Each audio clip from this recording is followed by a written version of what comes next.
Good morning. Hope you've all had a great week, and I hope you're ready for the new week to come. I wanted to talk this morning about the position where we are right now as a church. A church, a flock, without a shepherd. And we're going to do that by looking at the life of Joshua, as Joshua had to take up a mantle to be the next leader of Israel after Moses passed.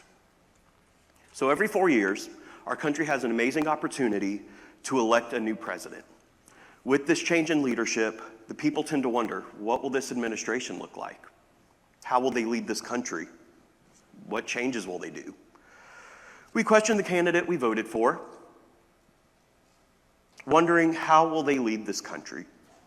Some people worry because the candidate they voted for didn't get in, and they question every decision the president makes.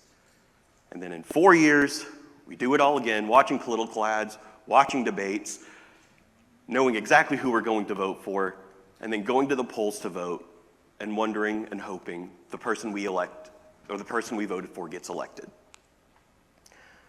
Today as a church, we will soon have a new leader, a new shepherd to guide this flock.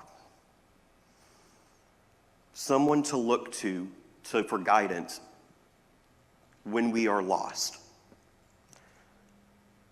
But we're wondering how this new pastor will lead us.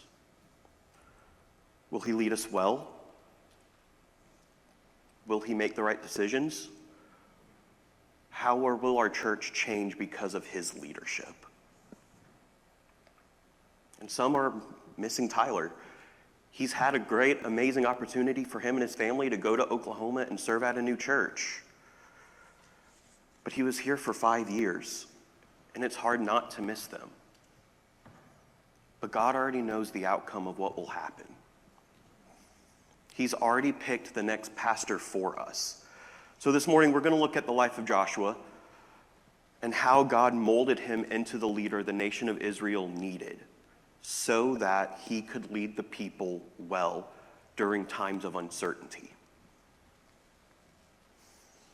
We're going to also see how the Israelites responded to this change of leadership. So when we first see Joshua, he is already in a leadership position. In Exodus 17, Moses says, "Choose some of our men and go out and fight the Amalekites. Tomorrow I will stand on top of the hill with the staff of God in my hand." Joshua had already started out as a leader in the sense of a military figure. The people were already willing to follow him since Moses told Joshua, you go out and pick men that you want. So the men of Israel, the fighters, were already willing to go and follow Joshua. He already had their respect. Joshua's foundation as a leader started long before he took charge over the nation of Israel. God was already molding and preparing Joshua for that leadership role that he will take 40 years later. After this first appearance, we see Joshua would become an assistant to Moses. We see this in Exodus 24 and 32 as he goes up to Mount Sinai. As Moses gets the covenant, he's the only person to go up with Moses. And though he doesn't go all the way up to the peak of Mount Sinai, he follows Moses to about halfway, and he waits for his mentor to come down. In Exodus 33, Joshua is the only person to actually stay in the tent of meeting. This is a tent where God and Moses would communicate. The tent of meeting was a place where God's presence was. While the nation of Israel were traveling, God's presence would come down as a cloud by day and a pillar of fire by night. And only when that pillar started to move would the Israelites know it's time to go. And Joshua wanted to stay as close as he could to that tent, as close as he could to his God. In Numbers 11, Joshua was eager to stop 2 men from prophesying within the camp because he thought they were in the wrong. Only Moses should be prophesying to our people. These men are wrong in doing so. Moses quickly corrected Joshua, saying, "No, Joshua, I would rather the whole community prophesy. Let the men speak the words of God." And this shows us Joshua still had a lot to learn. He wasn't perfect. he still had things to learn from Moses and things to learn from God. Then in Numbers 13, we see another big moment for Joshua. So in Numbers 13 and 14, Moses sends out 12 spies to go survey the land of Israel, one from each tribe of Israel. These spies were to look at the produce of the land, and they brought back a huge bundle of grapes to show the people. They were also to look at the people of the land to see what they were going to deal with when they went and took the land. Those 12 spies came back. 10 of them gave a bad report. We can't fight these people. They're huge. They're descendants of the Nephilim. They are terrifying. We are going to be like grasshoppers to these people. We can't take it. These 10 spies were stirring up the fear, making the people long to go back to Egypt, a land where they were in slavery, longing to go back to a place of normalcy. Scaring the people and making them forget the promise that God had made them, a promise that they would inherit that land, a land that was promised to their ancestors, Abraham, Isaac, and Jacob. However, 2 of the spies, they gave a positive report, and one of those spies was Joshua. He had an opportunity to bring the people to their right mind. We'll see in Joshua 14, 7 through 9. Joshua says, "The land we passed through and explored is exceedingly good. If the Lord is pleased with us, he will lead us into that land, a land flowing with milk and honey. And he will give it to us. Only do not rebel against the Lord, and do not be afraid of the people or of the land, because we will devour them. Their protection is gone, but the Lord is with us. Do not fear them." We see that Joshua says, if the Lord delights in us, he will give us this land, which the Lord already delighted in them. He'd already given them the land through the promise. All Joshua said is, don't rebel against God. Remember that promise. Remember what he will do for us. The Lord is with us, and not to fear the people. Unfortunately, the people did in fact rebel due to the negative report of the 10 spies. And so the people's punishment was to wander in the desert for 40 years until everyone from the last generation who had doubted God and rebelled was killed off. All except Joshua and Caleb. Fast forward, we get Numbers 27. God tells Moses that Joshua would replace him as the leader of the nation of Israel. What's very telling of Joshua's inauguration in this chapter, there are 3 main components that we see of people acknowledging Joshua as the leader. The first is Moses himself, Joshua's mentor, a man that has been the man who Joshua was assisting. Moses asked God in Numbers 27, verse 16 and 17, "Let the Lord God of spirits of all flesh appoint a man over the congregation, who shall go out before them and come in before them, who shall lead them out and bring them into that congregation of the Lord. So the congregation of the Lord may not be a sheep that has no shepherd." What I liked about this passage is, one, he's asking God to appoint a person. He's not saying, "Lord, give me wisdom to give this person leadership." He's asking God himself to appoint a leader for the nation. And then in verse 17, we see this language of, when I was reading it, I was like, this is exactly what a shepherd does. Someone who will go out before them and come in before them, who shall lead them and bring them in, lead them out and bring them in, and so that the congregation of the Lord will not be a sheep that has no shepherd. That's what a pastor's supposed to do. They go before us. They lead us. We follow him. When we are in sin, he leads us out and he brings us closer to God, and he is our shepherd so that we have guidance and we are not like a sheep who has no shepherd. So God tells Moses to take Joshua and present him in front of the entire nation of Israel and to give Joshua his authority. The reason for this was so the people of Israel would follow and obey God. They are seeing their former pastor, their former leader, give the authority to the new leader so that they can be like, this is legit. Moses has led us so far, but his time's coming to an end. We need to lead this, we need to follow this new leader. Though Joshua has been Moses' assistant, Moses may not have realized it, but God put Joshua in the position he did so that he can learn from Moses, so God can mold him, and so Moses can teach Joshua everything he needs to know before he takes the title of leadership. The second component was Eleazar the priest. Joshua was handpicked by God to lead the people. We see the high priest laying his hand on him and being a confidant for Joshua. This shows that this decision was God ordained. It wasn't just Moses saying, you know what, Joshua, we've worked well together, you go lead.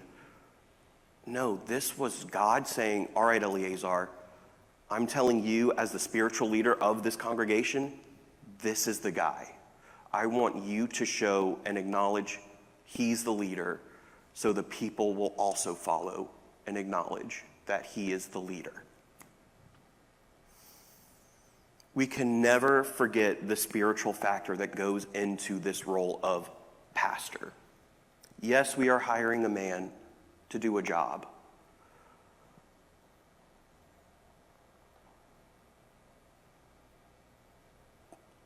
But there is so much more to the role of pastor than just doing a job.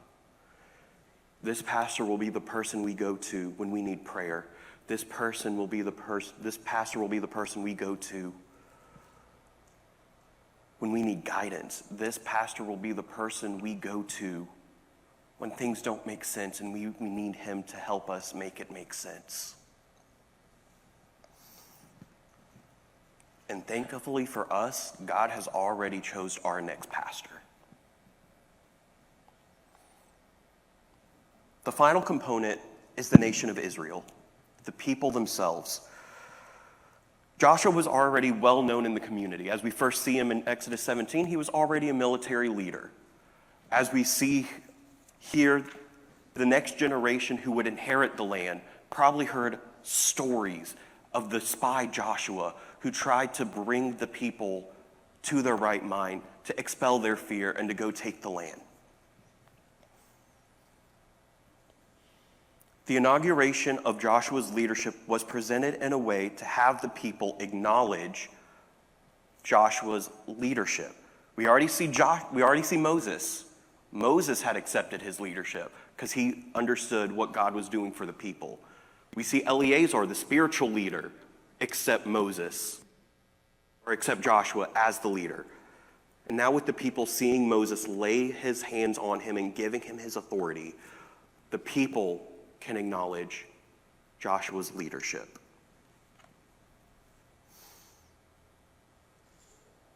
Towards the end of Deuteronomy, we will start to see a very common theme that is throughout the book of Joshua and throughout the last few chapters of Deuteronomy. Moses tells Joshua to be strong and courageous. Moses encourages Joshua with a promise that God will go before him and will never leave him nor forsake him. Ministry's hard sometimes. Me and Lindsay talk about it a lot. No one knows how, it's kind of like being in a military family. You never know how hard it is unless you're actually in it. And I can say I've been in both, as a pastor and with my dad in the military. It's hard. As a church, we are asking someone to leave a life that they have established to come lead us, to come be our shepherd. And that is a daunting task. Tyler had to leave his life here to go lead. Yes, that is something pastors feel called to do, but we can't forget how daunting of a task that is to just uproot your life and move. It can be scary. Whoever God has chosen to be our next pastor will have to make many more sacrifices like this. Ministry's not a 9 to 5. You might have to call him in the middle of the night and say, please come help, and he would gladly do it. But you have to think of what that's going to do on him and his family, the sacrifices he'll have to make. We need to encourage this man, whoever God's chosen, reminding him to be strong and courageous. Throughout the ending of Deuteronomy and Joshua chapter 1, this phrase of to be strong and courageous appears 7 times. And as I tell my youth, if something's repeated, it's probably important. The fact that this phrase is repeated 7 times is probably telling us this is really, really, really important.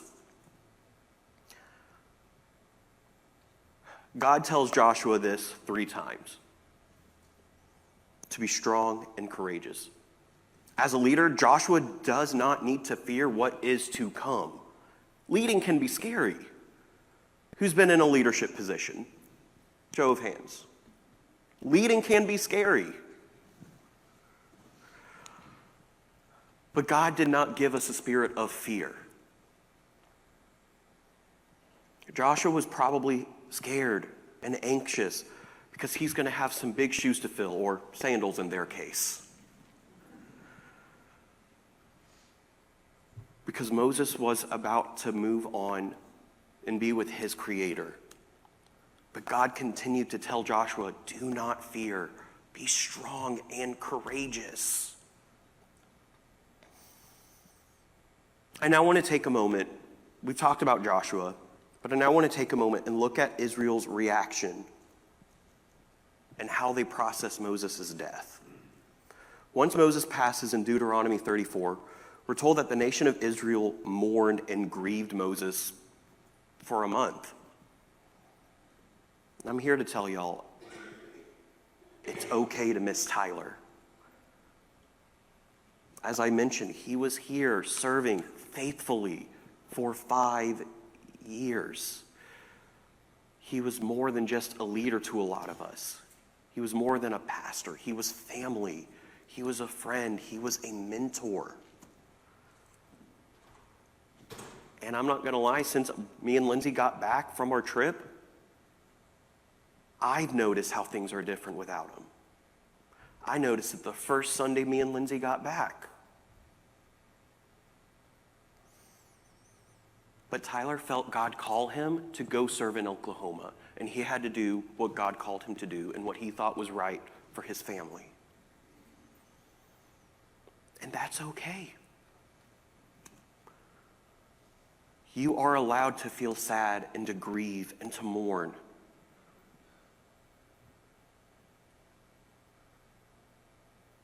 The Israelites mourned for a month.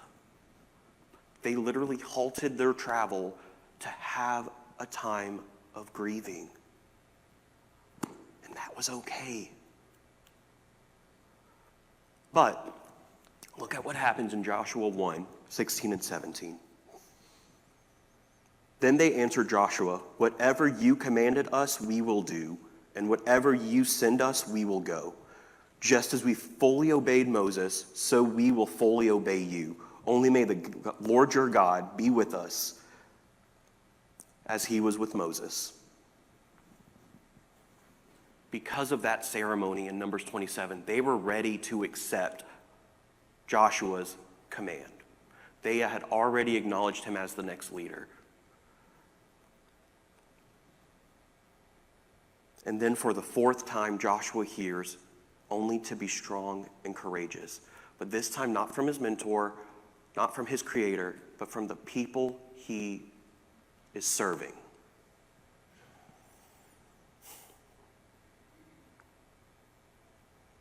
When the time came, Israel didn't just sit and mope around, wishing things would go back to the things they were.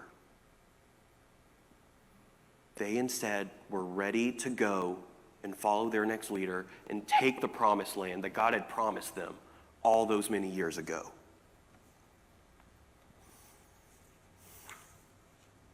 So like the Israelites, we are currently going through a time of leadership change.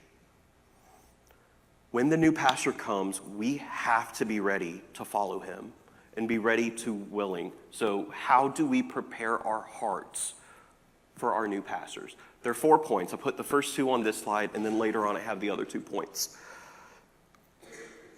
So God has already picked the next pastor for us, which that should give us joy. The hard part is finding that new pastor, which from the sounds of the search team, we have a pretty good candidate who I'm excited to meet and I'm excited to hear.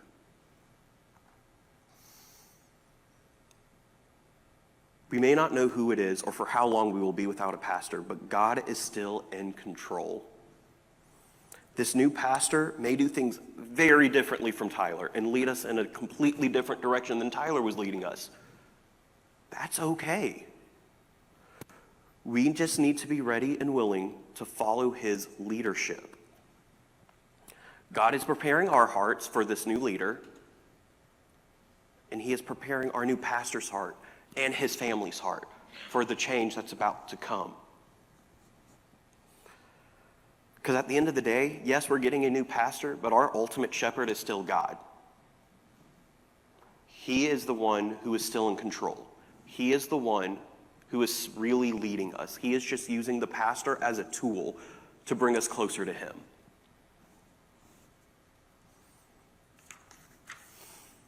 So how can we prepare our hearts for this change that is going to come?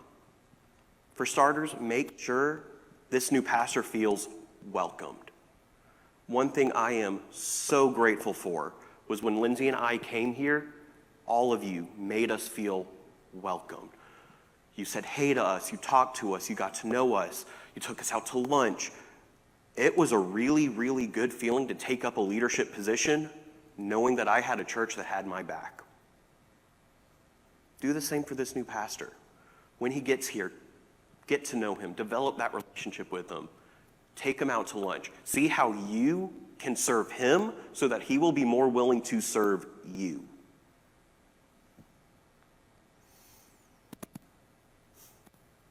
And continue a welcoming and hospitable attitude for him, for the new pastor and his family. Like I said, I encourage you to invite him to lunch, get to know him, and develop a relationship with the new pastor and his family. The second thing, as I have up there, have confidence in our leader. Hebrews 13:17 says, have confidence in your leaders and submit to their authority, because they watch over you as those who must give an account.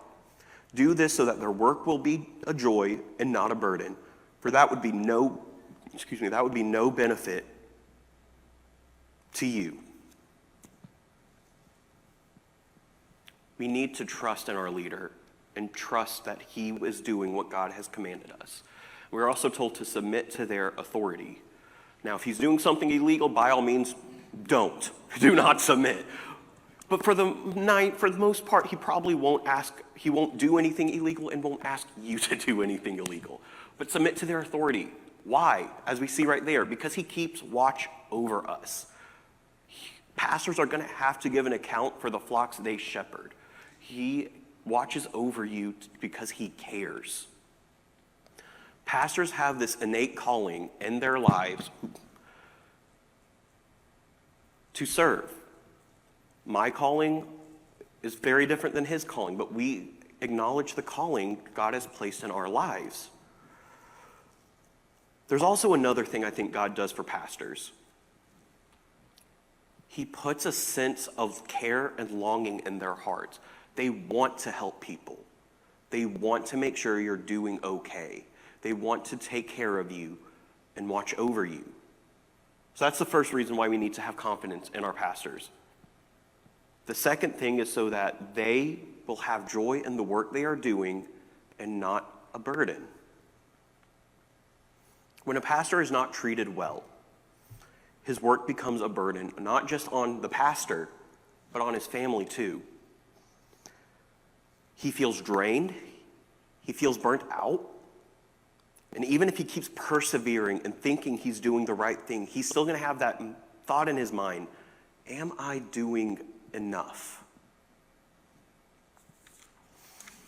And that can be a huge weight on him and his family. But when a church follows the leadership, follows the pastor, has confidence in what they are doing, their work isn't work. It is a joy. I love what I do because I have the confidence of the parents to know that Jeb is teaching the youth exactly what they need. I have joy in my work because the youth enjoy listening to the things I have to teach them. I have joy in my work because y'all treat me well.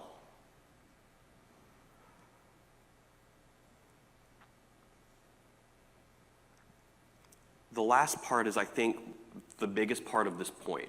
Yes, so that the pastor will have joy to our work, because if a pastor is burdened, it will not be a benefit to you. If a pastor is not treated well, if a pastor feels burdened in his work, we will quickly be without another senior pastor. Have confidence in his leadership so that his work will be a joy and it won't be burdensome, because that would not benefit you. The third thing we are to do, pray. Pray for our new pastor. Though we don't know who he is, God does. Pray for the new pastor and his family. Pray for the move to be smooth. RJ, if he becomes our new pastor, he will be moving from search team Michigan. Am I correct? Is that where? Yes. He will be moving from Michigan. That is a very long ways away from Middle Georgia. So pray that that goes smoothly for him and his family. Pray that this new pastor will follow God's direction, that he will lead us in the way God wants to be led and wants us to be led. Pray for him and his family when they get here. Continue to pray for them as they are here. Pastors have to make a lot of decisions, sometimes a lot of really hard and tough decisions. Pray that God gives them the wisdom to make the correct decisions for us and for the church. And as always, pray for his ministry. As I mentioned, ministry is hard. Always pray for your leadership and your pastors. Lastly, we need to be strong and courageous and trust God and not fear. I mentioned earlier, be strong and courageous was mentioned 7 times throughout the ending of Deuteronomy and Joshua 1.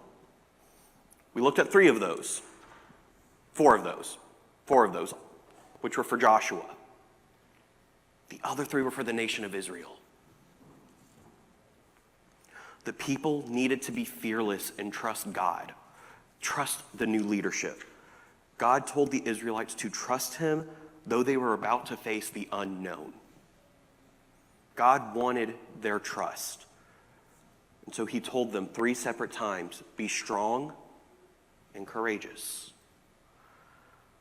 Today we're entering the unknown. Again, not knowing who our new pastor is, not knowing the direction the church will go when the new pastor comes, not knowing we'll be without a pastor. And we're not knowing what the future of our church is when the new pastor comes.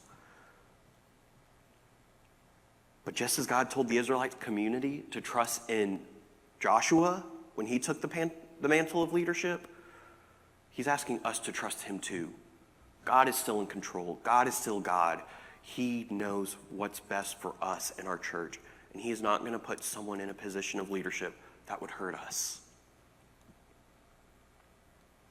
He knows our next pastor and he knows his heart. and he knows how this next pastor will lead us and which direction this church will go next. All we need to do is be strong and courageous and trust that God has a plan and trust our future pastor. As we close this morning, think about how you can help ready your hearts for our new pastor. Maybe it's just you just pray for him. Perfect. Pray for our new pastor and his family. Maybe it's praying for our search team. Do that so that they can also have wisdom to hear God's voice and have discernment on who our new pastor should be. Pray for me and Kevin and the elders as we are trying to lead you without our leadership so that we can lead y'all well until we get a new pastor. Maybe it's when the new pastor gets here, you have that hospitable, welcoming spirit so that the pastor and his family can feel loved and that they know that we want them here. I ask that you prepare your hearts and minds for this new pastor that we are going to have and be ready to follow and trust him with your spiritual care. It's going to take time to develop a relationship that you once had with Tyler, with this new person. Your relationship might be different with this new pastor than it was with Tyler. But let God work through you as he also works through this new pastor. Join me in prayer. Dear Jesus, thank you for this day and thank you for your many blessings. Thank you for being with us as we are in a time of unknown right now, as we are sheep without a shepherd. I pray that you be with the leadership who are here, be with me, Kevin, and the elders, as you help us lead this church until we find a new senior pastor. And I ask for our new senior pastor, Lord, whoever he may be, pray that you continue to work on his heart and his family's hearts as they're about to make a drastic life change. But Lord, we pray that when he gets here, his leadership will be one that helps us grow closer to you. I pray for this congregation as you also help them prepare their hearts for our new pastor as we accept the new role of leadership that is about to come. I ask that you help us all be ready to welcome this new pastor. Lord, thank you for your love, your grace, and your mercy. Pray that you bless our day, and let's have a good, restful Sunday. In your name I pray, amen.